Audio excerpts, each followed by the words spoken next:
വീശാൻ വന്ന കേട്ടോ. നമ്മൾ പള്ളിക്കട ഭാഗത്താണ് നിൽക്കുന്നത്.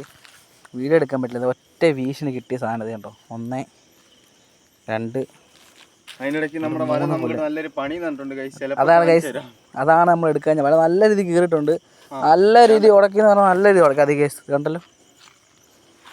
നമ്മളിനി പിന്നെ കുത്തിരിയും തയ്ക്കണം. പക്ഷേ കിട്ടിയത് 3 മുതലാണ് അല്ലേ? അല്ലാതെ നമുക്ക് കിട്ടി കേട്ടോ. അല്ലെ നമുക്ക് വേറെ ചെറിയൊരു പുല്ലിന് ഒരു വരാനും കിട്ടിയിട്ടുണ്ട് കേട്ടോ. നമ്മൾ സബ്സ്ക്രൈബ് ചെയ്ത് റീച്ച് ചെയ്തൊക്കെ നമ്മൾ പുതിയ വല മേടിക്കുക. പക്ഷെ ഓമ്പി എന്തായാലും നമ്മൾ കീറിയില്ലായിരുന്ന ഗൈസ് ഒരു 5-8 പുല്ലിനെ നമ്മൾ പിടിച്ചാൽ കേട്ടോ. ഇവിടുന്ന് അമ്മമാരെ കല്ലിനിടയ്ക്ക് കയറി ഇരുന്ന കേട്ടോ. ഇത്രയും കിട്ടിയത് ന്യായമായിട്ട് കിട്ടിയാണ്. നിങ്ങൾ പട്ടക്കുന്നുണ്ടോ ഗൈസ്? പുതിയ വീഡിയോ അടുത്ത ഉടനെ വരുന്നതായിരിക്കും.